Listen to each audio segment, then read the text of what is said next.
Binding energy of nucleus से पहले एक चीज देख लो, अभी हम लोग जो देखे थे, किसी भी न्यूक्लियस में न्यूट्रॉन है, प्रोटॉन है, ठीक है। तो स्टेबल न्यूक्लियस का जो बताए थे, न्यूट्रॉन प्रोटॉन का रेशियो ऑलमोस्ट 1.6 सब स्टेबल के लिए है। तो वो एक, जैसे अगर आप नंबर ऑफ न्यूट्रॉन और नंबर ऑफ प्रोटॉन इधर है और नंबर ऑफ न्यूट्रॉन इधर है, ठीक है। अगर 45 डिग्री पे एक लिया जाए, ये 45 डिग्री पे है, यानी दोनों का वैल्यू बराबर है, तो ये स्टेबल नहीं है। मतलब बहुत कम प्रोटॉन वाला जो है, जैसे हाइड्रोजन, हाइड्रोजन में तो न्यूट्रॉन है ही नहीं, जीरो है, यहीं शुरू होगा हाइड्रोजन, ठीक है, हाइड्रोजन का आइसोटोप, ठीक है। तो जो कम एटॉमिक नंबर वाला है उसका लगभग यहां पर रहता है, लेकिन वो जो स्टेबल न्यूक्लियस का अगर ग्राफ ड्रॉ करो इस टाइप का बनता, ठीक है। ये फॉर स्टेबल न्यूक्लियस, ठीक है। स्टेबल न्यूक्लियस के ऐसा कुछ होता है,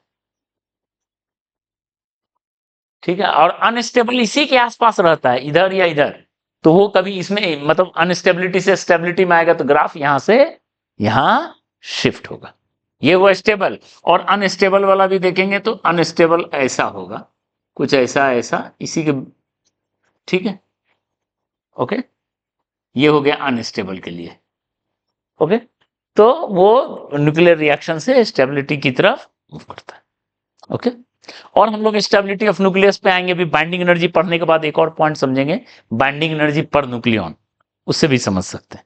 खैर अब आते हैं पहले बाइंडिंग एनर्जी पे, ध्यान दो। हम लोग अभी देखें तो सारे जो पार्टिकल्स हैं, प्रोटॉन न्यूट्रॉन, उसका पहले हम मास जो है, अब केजी में नहीं लिखेंगे, सारा मास किस में है, एटॉमिक नंबर में है, एमयू में है, और 1 एमयू को उतना लिख सकते हैं, ठीक है।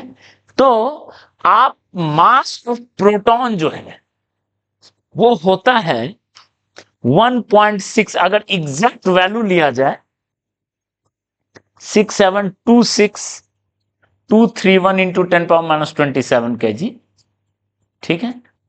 इसको हम लिख सकते हैं, अगर हम देखो इतना यू है, 1 यू के इसके करीब में है, इसको अगर हम सी स्क्वायर से करेंगे तो प्रोटॉन का मास लगभग होता है 938 पॉइंट, वैसे अगर क्वेश्चन में दिया रहेगा अगर कैलकुलेट करने, ठीक है, 27231, याद करने का कोई जरूरत नहीं है, ठीक है। Mega electron volt by C square, C square क्यों लिखे समझ में आ रहा है, वो अगर, ठीक है, इतना केजी या इतना यू, ओके।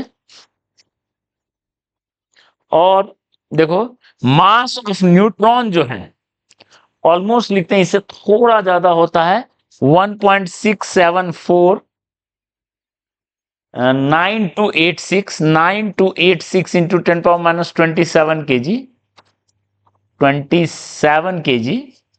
और ये ऑलमोस्ट अगर उसमें बदलें तो ये आता है 939.563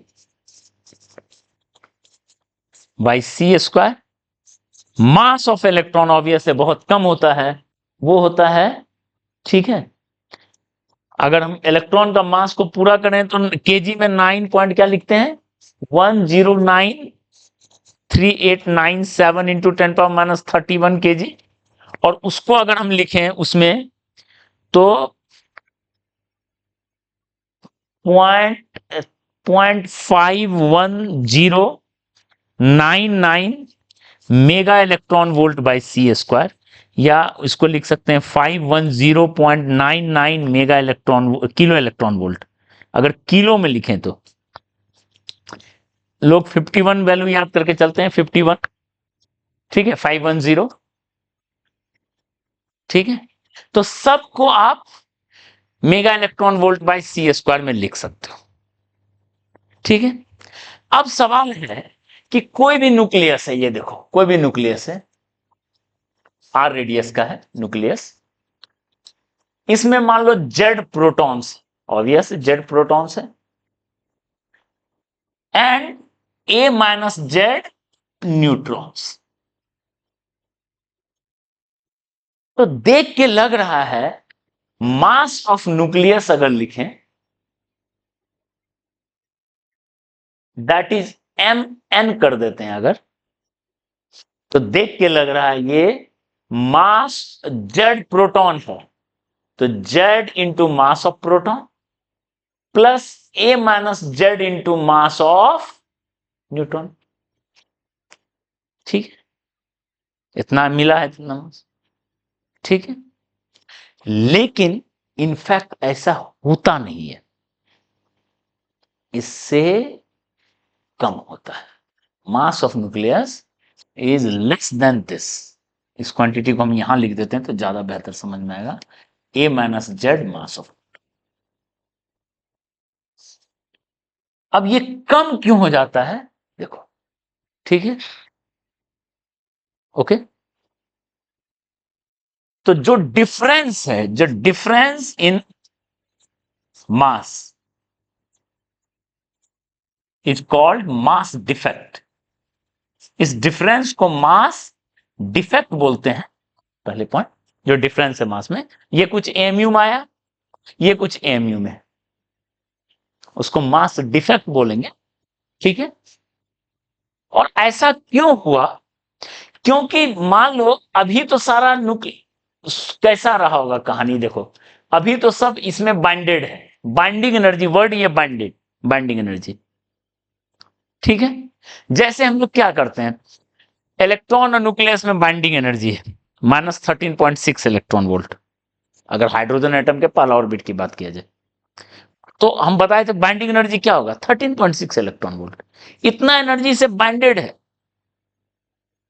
ठीक है, मतलब इतना एनर्जी दोगे तो वो इन्फिनाइट पे चला जाएगा, और जब इन्फिनाइट से यहां आया तो उतना एनर्जी रिलीज करेगा। कोई भी बाइंडेड सिस्टम बनता है तो उतना एनर्जी रिलीज करता है, और जब उतना एनर्जी आप सप्लाई करो तो वो फिर क्या होगा, सेपरेट हो जाएगा। सैटेलाइट प्लैनेट वाला में भी यही केस था। कितना होता है एनर्जी, -Gm1m2/2r ग्रेविटेशन में।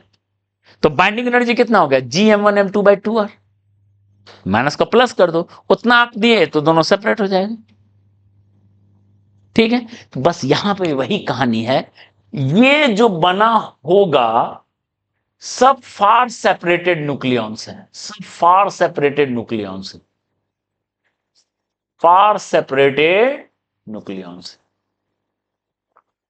क्लियर है, ये जब न्यूक्लियस बना होगा तो उतना एनर्जी क्या होगा, वो कुछ एनर्जी रिलीज हुआ, एनर्जी रिलीज। और अगर हम इसको ब्रेक करना चाहते हैं, ठीक है, तो उतना एनर्जी अगर हम सप्लाई करें,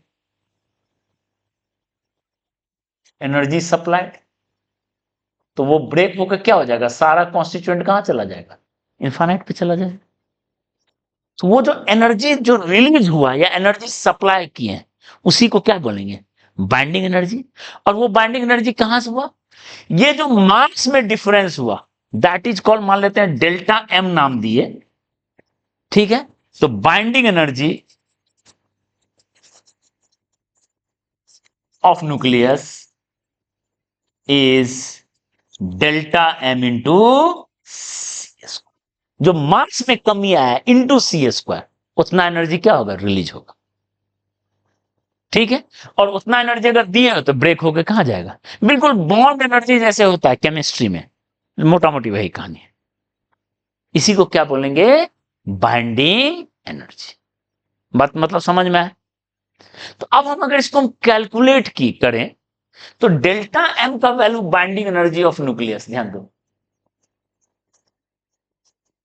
ऑब्वियस आप खुद इंट्यूशन से बोल सकते हो, अगर ज्यादा एनर्जी रिलीज होगा तो स्टेबल न्यूक्लियस है। ठीक है, कम एनर्जी रिलीज होगा तो कम स्टेबल, उसको ब्रेक करना आसान है। तो बाइंडिंग एनर्जी ऑफ न्यूक्लियस क्या हुआ, delta M into C square. Delta M क्या हुआ, पहले Z mass of proton plus A minus Z mass of neutron में से मास ऑफ न्यूक्लियस को घटाओ, इसको एक साथ ब्रैकेट में कर देते हैं, इंटू सी स्क्वायर लिख सकते हैं। ठीक है, लिख सकते हैं। ये हो गया बाइंडिंग एनर्जी ऑफ न्यूक्लियस। ठीक है, तो अब आपको समझ में आ रहा होगा क्यों 1U इक्वल टू उतना कैसे काम आएगा। देखो कैसे काम आएगा, ये सब किस में होगा, एटॉमिक मास यूनिट में, एएमयू में, एएमयू में, और अंतिम में क्या जाकर मल्टीप्लाई होगा, एएमयू इंटू सी स्क्वायर। तो 1 mu इंटू सी स्क्वायर क्या लेके चलेंगे,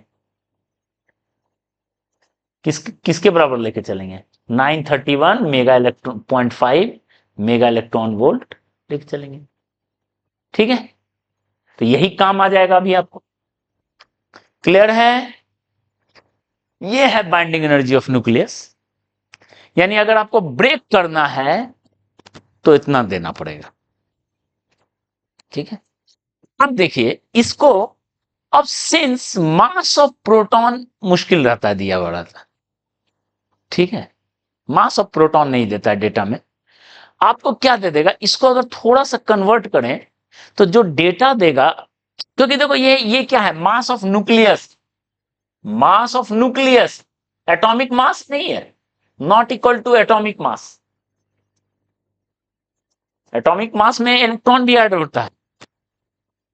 ठीक है, तो जो डेटा है हम लोग के पास दिया रहता है वो एटॉमिक मास के टर्म में दिया रहता है। आपके पास ये न्यूक्लियस ऐसा है XZA, ये है एटम, ये एटम है। ठीक है, इसका आपको पास एटॉमिक मास दिया रहेगा, न्यूक्लियस का मास नहीं दिया रहेगा। तो अब आप क्या करो, इसको यूजफुल टर्म में बदलते हैं, इसको एटॉमिक मास में बदल देते हैं। कैसे, देखिए थोड़ा सा ट्रांसफॉर्मेशन से इसको आप लिखेंगे binding energy of nucleus equal to, देखिए जेड मास ऑफ प्रोटॉन है, इसमें जेड मास ऑफ इलेक्ट्रॉन को ऐड कर देते हैं, इधर मास ऑफ इलेक्ट्रॉन को ऐड कर दिए, प्लस ए माइनस जेड क्या है, मास ऑफ न्यूट्रॉन। ओके, इधर अगर Z mass of electron add कर दिए तो इसमें भी मास जेड मास ऑफ इलेक्ट्रॉन को ऐड कर देंगे। क्लियर है, ओके। तो देखो बाइंडिंग एनर्जी ऑफ न्यूक्लियस का ज्यादा यूज, अगर न्यूक्लियस का मास दिया है तो वो यूज करेंगे, जो कि कम देता है, एटॉमिक मास देता है, तो आप क्या लिखोगे, ध्यान दो, ये दोनों देखो, मास ऑफ प्रोटॉन और इलेक्ट्रॉन मिलकर क्या होगा, हाइड्रोजन, हाइड्रोजन। ठीक है, यानी Z times mass of hydrogen atom. ठीक है, ठीक है, plus A minus Z into mass of neutron, minus nucleus में, न्यूक्लियस और इलेक्ट्रॉन को साथ रख देते, क्या बन गया, एटम। तो बन गया mass of,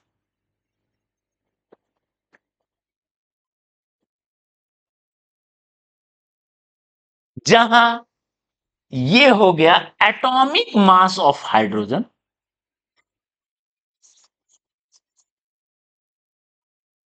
this is mass of neutron, and this is atomic mass of x. Clear है, यानी अब जो है आप एटॉमिक मास में निकाल सकते हो। डन, तो ज्यादा यूजफुल ये है। ठीक है, लेकिन इसमें भी थोड़ा सा क्लॉज क्या लगा हुआ है, ये तो सबसे क्लियर हुआ, इसमें थोड़ा सा एक एडजस्टमेंट ये किए, मान लो इलेक्ट्रॉन को ऐड किया, तो इलेक्ट्रॉन और एटम का भी तो बाइंडिंग एनर्जी है, यहां भी बाइंडिंग एनर्जी कुछ रहा होगा, यहां भी कुछ बाइंडिंग एनर्जी रहा होगा, दोनों का डिफरेंस अगर अलग अलग हुआ तो एकदम एग्जैक्ट नहीं कटा, तो इधर आपने ये किया, ये किया, आप इसको हाइड्रोजन ले लिए और इसको एक्स ले लिए, लेकिन उन लोग का आपस का तो बाइंडिंग एनर्जी होगा, इधर कुछ बाइंडिंग एनर्जी है, इधर कुछ बाइंडिंग एनर्जी है, मान लो दोनों अलग अलग हुआ तो थोड़ा सा डिफरेंस होगा, लेकिन ये difference binding energy of atom electron किस में होता है, इलेक्ट्रॉन वोल्ट में होता है, और आपका रिजल्ट आना है किसमें, मेगा इलेक्ट्रॉन वोल्ट, तो वो डिफरेंस आराम से लिखा है। इसलिए इलेक्ट्रॉन और एटम का बाइंडिंग एनर्जी को आराम से वहां इग्नोर किया जा सकता है। क्लियर है? ये बाइंडिंग एनर्जी। लेकिन बाइंडिंग एनर्जी ठीक है, न्यूक्लियस का है, यूजफुल है, लेकिन इससे भी बेहतर टर्म है बाइंडिंग एनर्जी पर न्यूक्लियन, जो कि आसान है समझना। That is binding energy by A is most determining quantity to determine stability of nucleus. किसी न्यूक्लियस का स्टेबिलिटी डिटरमाइन करने के लिए बाइंडिंग एनर्जी पर न्यूक्लियन सबसे यूजफुल है। मतलब जिसका पर न्यूक्लियन बाइंडिंग एनर्जी सबसे अधिक है वो सबसे स्टेबल है। ठीक है?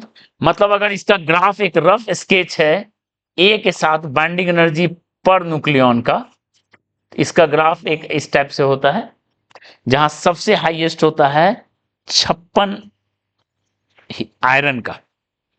आयरन का बाइंडिंग एनर्जी पर न्यूक्लियन जो है क्या होता है, सबसे ज्यादा हाईएस्ट होता है आयरन का, Fe।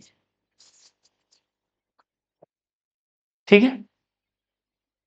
और यहां से ये भी जज कर सकते हो, जो कम मास नंबर वाला है वो न्यूक्लियर रिएक्शन इस तरीके से बताएगा ताकि बाइंडिंग एनर्जी पर न्यूक्लियन बढ़े, उसका स्टेबिलिटी की तरफ जाए। जो हाइयर वाला है वो इधर है। ठीक है? कम मास नंबर वाला है वो बीच में की तरफ शिफ्ट करेगा ताकि बाइंडिंग एनर्जी पर न्यूक्लियन बढ़े। ऐसा रिएक्शन कहलाता है न्यूक्लियर फ्यूजन। फ्यूजन। और ऐसा रिएक्शन कहलाता है न्यूक्लियर फिजन। ब्रेक हुआ छोटा वाला, ताकि वो बाइंडिंग एनर्जी पर न्यूक्लियन ज्यादा, सबसे ज्यादा मिले। न्यूक्लियर रिएक्शन का मेन मोटो यही है। ठीक है? क्लियर है? ओके। और यहां से आप केमिस्ट्री वाला थोड़ा लॉजिक लगाओ तो आप, बाकी हम उसको अलग से फिर पढ़ेंगे, क्यू वैल्यू ऑफ रिएक्शन, जो आप एनर्जी ऑफ रिएक्शन पढ़ते हो केमिस्ट्री में। ठीक है? कैसे पढ़ते हो? कोई रिएक्शन हुआ, कितना एनर्जी ऑफ रिएक्शन होता है? पहले तोड़ते हैं सारा बॉन्ड, तब एनर्जी देना पड़ता है। ठीक है? तोड़ते हैं सारा, तब एनर्जी देना पड़ता है। फिर बना तो एनर्जी रिलीज हुआ। ठीक है? तो अब दोनों में अगर डिफरेंस है तो एक्सोथर्मिक, एंडोथर्मिक बोलते हैं। सेम चीज यहां न्यूक्लियर रिएक्शन में, न्यूक्लियस जो भी है, न्यूक्लियर रिएक्शन हो रहा है तो पहले हम सबको ब्रेक कर देंगे तो बाइंडिंग एनर्जी देंगे। ठीक है? और फिर नया बना तो बाइंडिंग एनर्जी, उतना एनर्जी रिलीज होगा। ठीक है? तो बस केमिस्ट्री वाला लॉजिक से करके हम लोग करते हैं। देखो,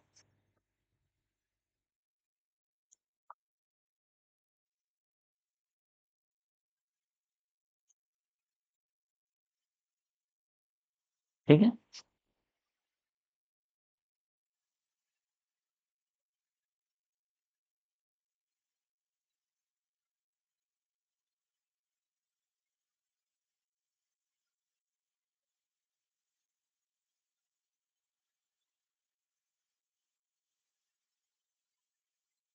ठीक है?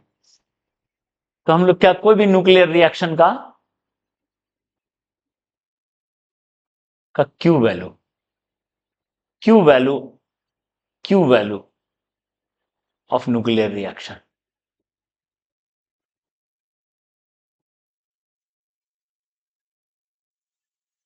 ठीक है, कितना एनर्जी रिलीज हुआ टाइप का। ओके? तो हम क्या लिखेंगे? बाइंडिंग एनर्जी ऑफ प्रोडक्ट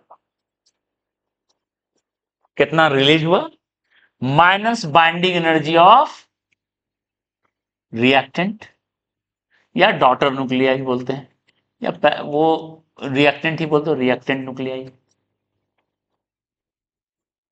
ठीक है? तोड़ने में कितना देना पड़ा, सबको न्यूक्लियन से अलग कर दिए, फिर नया बना। ठीक है? Mass number must be conserved.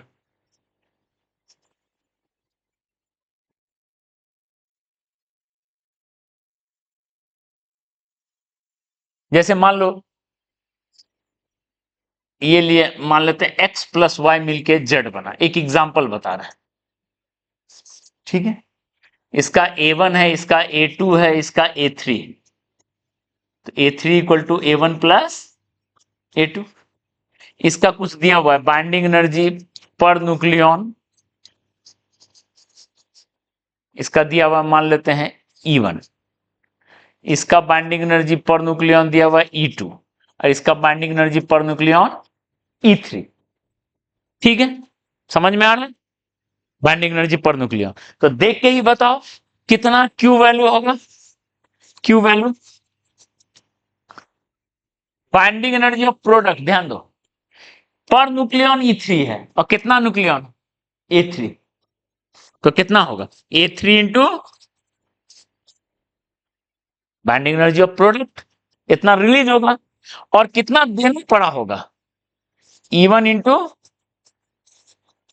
बस this is Q value of reaction.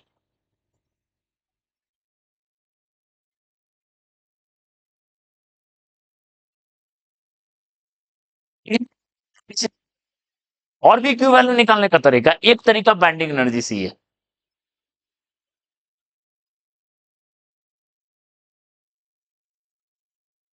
Okay, तो अब बताओ ये हो गया। अब Q वैल्यू अगर पॉजिटिव है तो उस रिएक्शन को कहते हैं exoergic reaction, nuclear reaction. Q value negative है तो उसको क्या बोलेंगे, इंडो अर्गिक न्यूक्लियर रिएक्शन। ये है पूरा कहानी। ठीक है, तो समझ में आया बाइंडिंग एनर्जी कैसे कैलकुलेट करते हैं, स्पेशली ये फार्मूला से। और अंत में जो U निकल के आएगा 1U इंटू सी स्क्वायर कितना लिखोगे 931.5 मेगा इलेक्ट्रॉन। ठीक है, तो एक एक क्वेश्चन हम दोनों कॉन्सेप्ट पे पहले देते हैं करने को, उसके बाद आगे बढ़ते हैं। ठीक है।